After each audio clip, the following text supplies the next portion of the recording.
So if a higher power, like, actually exists, how can we possibly know? Right. That is the ultimate question. And, well, maybe more importantly, does it actually affect your day-to-day life? Welcome to your custom deep dive. Today, we are unpacking a really fascinating audio transcript. It's titled Witnessing God. Yeah, and it was originally translated from an audio file, cs2.mp3. Exactly. And what this transcript does is, well, it lays out this highly meticulous, logic-based argument for the existence of God. And predetermined human destiny, too. Right. And it does this entirely through the lens of fulfilled biblical prophecy. Which is wild because it operates almost like a legal brief or, a mathematical proof. Yeah. It just moves systematically from premise to conclusion, and it is incredibly detailed in its execution. It really is. But before we jump in, I want to just set the table for you, the listener. Yeah. Because this source material deals with deeply held religious beliefs and, like, massive theological claims. Massive claims. Yeah. So the goal of our deep dive today is not to endorse this view or to take a side. We aren't here to prove or disprove the existence of God. Right, exactly. Instead, I want you to imagine you are sitting in a jury box, and we are just objectively mapping out the fascinating architectural logic that the speaker in this transcript uses to build their case. We're basically looking at the mechanics of the argument, seeing how the gears turn. Right. We are examining the structural integrity of the house they've built, regardless of whether we actually choose to live in it. Totally. So the foundation of that house starts with a very practical, almost insurmountable philosophical problem. Oh, for sure. Because according to the text the speaker cites, specifically John chapter 4, verse 24, God is a spirit. A spirit. Right.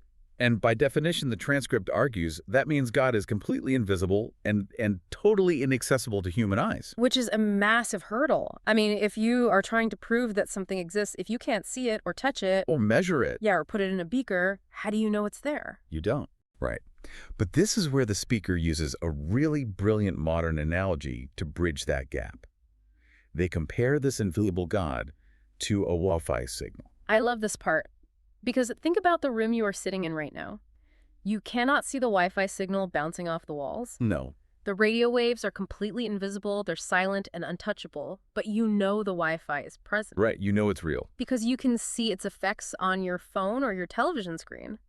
The invisible becomes, undeniable through the visible output on a device. Okay, let's unpack this. Yeah. Because analogies are great, but, they only take you so far. Fair point. If we, as humans living our day-to-day lives, are the phones in this scenario, Which makes sense. what exactly is the router transmitting this invisible signal? How does the invisible actually manifest in a physical way that we can all look at, point to, and verify? Well, the source has a very specific answer for that. The signal is made visible through Scripture. Okay. The transcript argues that the physical text of the Bible is the tangible manifestation of that invisible spirit. The actual words on the page. Exactly. And they cite several passages to establish this premise. They start with 1 Timothy 6.16, which just reiterates the problem, right? That God dwells in unapproachable light and cannot be seen by mortals. The invisibility issue again. Right. But then they pivot to 2 Timothy 3.16 and 2 Peter 1.10 through 11 to explain the mechanism of transmission. The mechanism. Okay. The argument is that the biblical text wasn't just, invented by human imagination. It was written by human beings who were, in the source's exact words, moved by the Holy Spirit. Oh, moved by the Spirit. So the human writers are basically the pixels on the screen. Yeah. Displaying the downloaded Wi-Fi data. That's a great way to put it, which means the prophets and writers weren't authors in the traditional sense. Right. They were more like stenographers. They were the visible output of an invisible input. Therefore, the argument goes, the physical text itself is the footprint of the divine. Okay, I have to push back here, though. Oh, for it. Just writing something down on a piece of parchment doesn't automatically make it true, let alone divine. Right. I could write anything down. Exactly. Yeah. I can write down that I am the secret emperor of Antarctica, but that doesn't mean a cosmic Wi-Fi signal told me to do it. True. So how does the source prove that this specific text is a reliable signal and not just human invention or like a collection of old cultural myths? Well, that is the exact pivot the transcript makes next. The speaker completely anticipates that skepticism. Oh, they do? Yeah, they know that simply claiming a text is divine isn't enough to stand up in this courtroom they are building. There has to be a mechanism of absolute proof. Okay, I'm listening. And that leads directly to the concept of the prophetic test. The test. All right, so to understand this test, we have to look at the historical timeline the source sets up for the listener. Right. The timeline is crucial. They break down the structure of the Bible, separating it into the Old Testament and the New Testament. According to the transcript, the Old Testament starts with Moses about 3,400 years ago, and it wraps up with the prophet Malachi, roughly 2,400 years ago. So you have this 1,000-year period where all these laws and prophecies are just being recorded. 1,000 years of data entry, basically. Exactly. Followed by a complete cessation of writing. There is a chronological gap of about 400 years before the events of the New Testament begin. Which is roughly 2,000 years ago with the birth of Jesus. Right. And that 400-year gap of silence is the crucible for the source's entire argument. Because the mechanism of proof relies entirely on that gap acting as a blind test. Exactly, a massive historical blind test. The source claims that the Old Testament is packed with highly specific prophecies about the future. And the logic they employ is simple but incredibly bold. It really is. Like if an event is predicted centuries in advance. Long before anyone involved is even born. Right? And separated by centuries of silence, and then it is fulfilled perfectly in reality, it proves that the text and the invisible God behind it can be trusted. And what's fascinating here is how the source demands the listener treat the Old Testament. How so? They don't treat it as a religious text. They don't treat it as a book of moral philosophy or like poetic metaphors. Okay. They treat it as a rigid, unchangeable script. A literal stage play written hundreds of years before the main actor even takes the stage. Wow. It's an incredibly deterministic view of history. The script is locked in the vault 400 years before the curtain rises. Okay, but how specific are we talking? Because anyone can make a vague prediction that eventually comes true given enough time. Like a cold reading. Exactly. If I say, someday a great leader will rise and face hardship but ultimately change the world, well, eventually history will produce a dozen people who fit that description. Right, it's too broad. Look at horoscopes. They are psychologically designed to be vague, so they apply to everyone. A Barnum effect, yeah. So does the source offer concrete statistical proof that this ancient script was followed to the letter, or is it just vague horoscope reading? No, they absolutely offer concrete examples. In fact, this is the core of the transcript's argument. They leave the abstract theory completely behind, Good. and they start doing direct script-to-screen comparisons between the Old Testament prophecies and the life of Jesus in the New Testament. So they're literally holding up the old text and saying, look at what was written. Yes, and then holding up the historical record and saying, look at what physically happened. They focus heavily on the how and the why of the fulfillment. Emphasizing the sheer historical friction involved. Exactly. Well, let's dig into that historical friction because the source points out some wild logistical nightmares that had to happen to fulfill these texts. Oh, they start right at the beginning of the Jesus story, right with his birth. Right. The transcript pulls up the book of Isaiah, chapter 7, verse 14. Now, this was written roughly 2,700 years ago, according to the timeline they provide. Deep in the Old Testament era. Yeah. And Isaiah predicts that a virgin will give birth to a son, and he will be called Emmanuel, which translates to God with us. The source then immediately points to the fulfillment in the New Testament in the book of Matthew, chapter 1. So we flip the script. Right. Mary, a virgin betrothed to Joseph, becomes pregnant. And the text specifically notes that this happens to fulfill the exact words spoken by the prophet centuries earlier. So that's the biology of it. Yep. But the source goes way deeper into the geography. And this is where the logistics of the script get really heavy.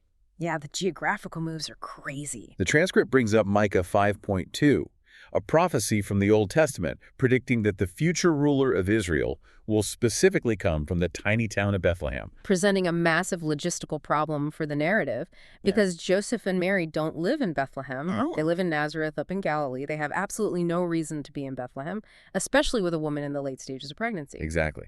So how does the script force them to travel to Bethlehem? The source highlights an unbelievable historical irony to explain the how. To get Mary and Joseph to Bethlehem, the script utilizes a secular ruler who has absolutely no idea he is in a divine play. This part blew my mind. The Roman emperor, Caesar Augustus, suddenly orders a massive census. He wants to count everyone in his empire for tax purposes. Classic Roman bureaucracy. Exactly. And his specific decree forces everyone to return to their ancestral hometowns. And Caesar Augustus was arguably the most powerful man on the planet at the time. Definitely. He issues a purely political decree that disrupts the entire Mediterranean economy, forcing millions of people to move. There's massive migration. Yeah.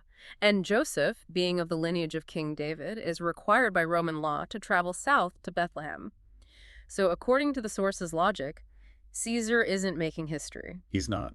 No, he is simply an unwitting pawn being moved on the chessboard to ensure that an ancient prophecy about two peasants in Judea is fulfilled perfectly. Wow. It's a staggering claim about the scale of predetermined fate. It really is a massive paradigm shift. I mean, the emperor thinks he's running the global empire, but he's actually just functioning as a stagehand to get the actors to their marks on time. That's a perfect analogy. And the source points out another geographic move that requires even more historical friction, the escape to Egypt.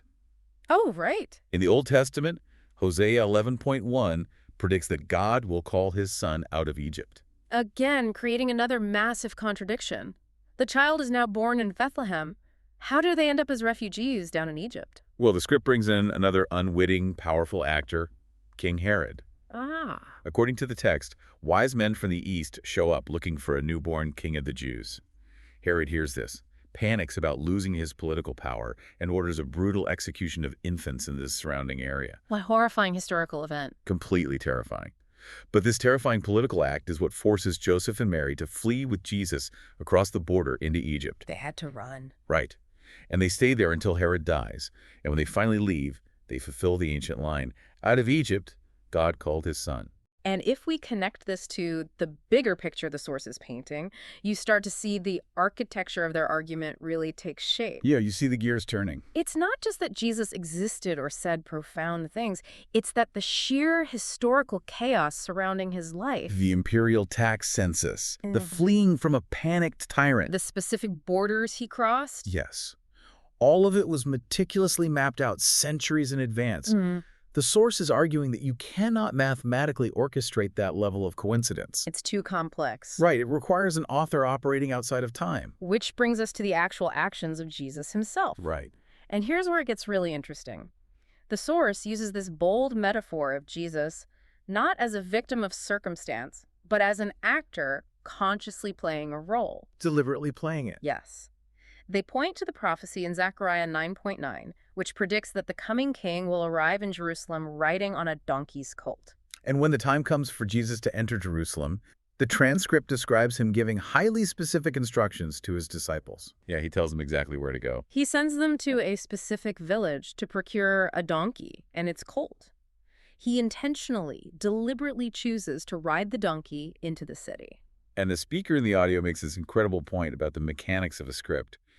Jesus had a choice in that moment. He did. As an actor standing on a stage, he could have looked at a majestic war horse and a lowly donkey and chosen the horse. Sure. I mean, a horse is what a conquering king would normally ride. But if he chooses the horse, he breaks the script. The play falls apart. He steps out of the ancient prophecy. The source basically says if an actor completely ignores the stage corrections, what happens? They get fired. Exactly. They get fired. They are no longer the star of the play. Jesus had to choose the donkey to prove the script was real. Which implies a profound level of self-awareness. Jesus wasn't just stumbling through history hoping things worked out. No, not at all. He was actively managing his own fulfillment of these ancient texts. He knew the lines he had to deliver and the exact marks he had to hit. And nowhere is that self-awareness more dramatic than during the crucifixion. Yeah. Which is the final agonizing piece of evidence the source breaks down. They point the listener to Psalms 22 and 69. Written way back in the day. These psalms were written by King David deep in the Old Testament era, and David writes these highly specific, brutal lines. He writes about his hands and feet being pierced. Yeah. He writes about being given gall for his food and vinegar to drink. And most famously, he writes the cry, my God, why have you forsaken me?" And the source makes a crucial analytical point here regarding the why. Right. Why did David write that? King David was a powerful, successful, wealthy monarch sitting in a palace. He wasn't being tortured on a piece of wood. No. He wasn't dying of thirst and being fed vinegar. His garments weren't being divided by lots. So why did he write those specific words? Right. The transcript argues that David was not writing about his own personal experience at all. He was acting as that stenographer. The pixels again. Yes. being moved by the Spirit to write the script for a violent execution centuries in the future. He was literally writing dialogue for a scene he would never act in. Precisely that. And the transcript then cross-references those exact psalms with the New Testament accounts of the Roman crucifixion. That's fulfillment. The Roman soldiers, who are completely ignorant of ancient Jewish poetry, offer Jesus wine mixed with gall. Just as a matter of procedure. Right. Later, as he's dying, they offer him a sponge soaked in vinegar. And Jesus, hanging there, utters the exact line David wrote centuries earlier, my God, why have you forsaken me?" It's chilling.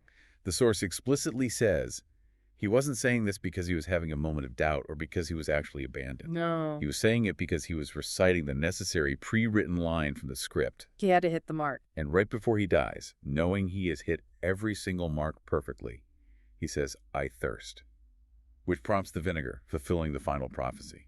And then his last words are, "It is finished." The transcript's conclusion for this section is airtight in its own internal logic. Oh, completely.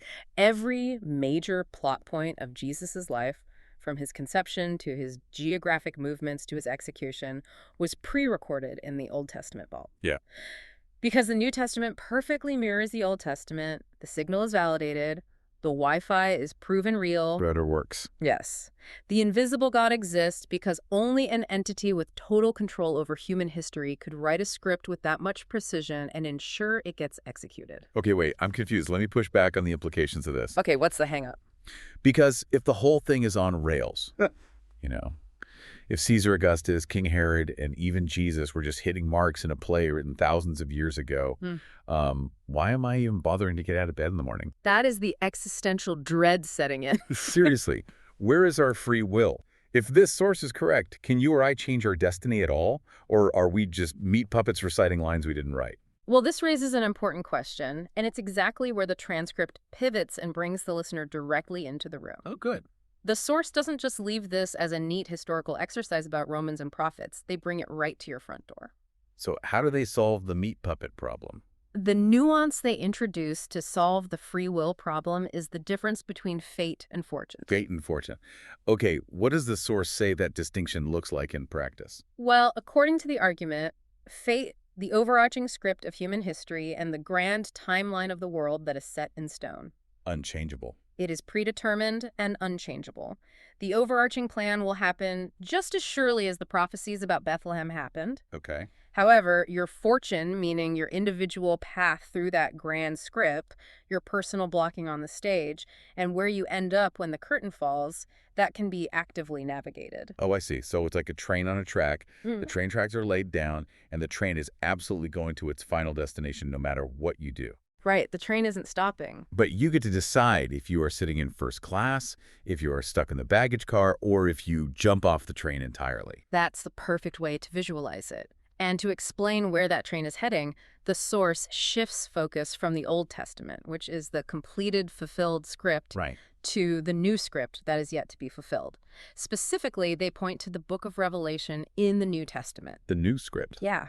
Just like the Old Testament predicted the arrival of Jesus, Revelation predicts the final era of human history. Wait, if Revelation is the new script, does that mean we are the ones who have to hit the marks now? Exactly. What does that new script actually say is coming?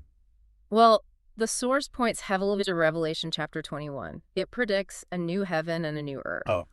It paints this incredibly vivid picture of an era where the invisible God's dwelling place is actually with humanity, a time where every tear will be wiped away. There will be no more death, no more sorrow, and no more pain.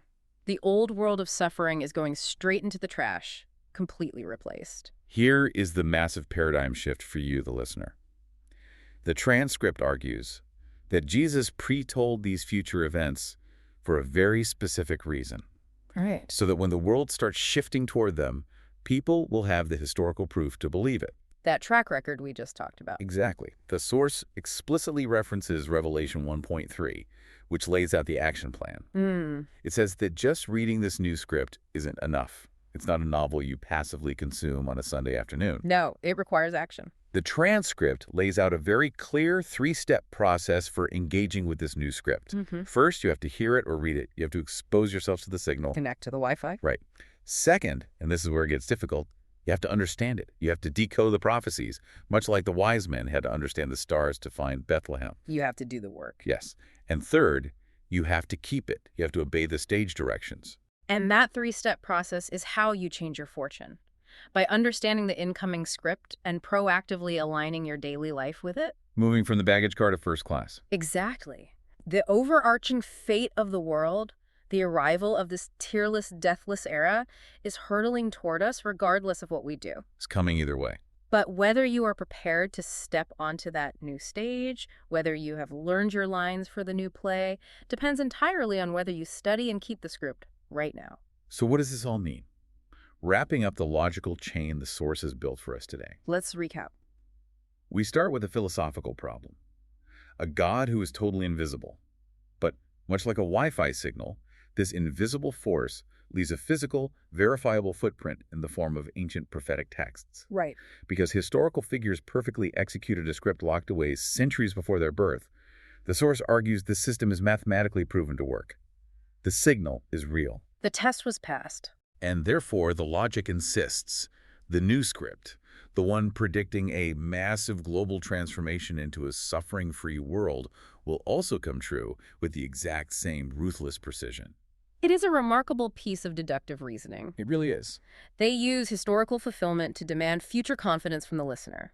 It challenges you to stop viewing your own life as a series of random accidents or, chaotic events. Right. And instead view your daily struggles as a role within a highly structured, divine drama. It really leaves you with a profound concept to chew on, regardless of where you stand on the theology or the history. Oh, absolutely. If human history is indeed a grand, meticulously pre-written script, as this source suggests, are we simply actors desperately trying to find our stage directions in the dark? Or does truly understanding the script actually give us the power to change how our own play ends? Think about that as you go about your day. Thanks for joining us on this deep dive.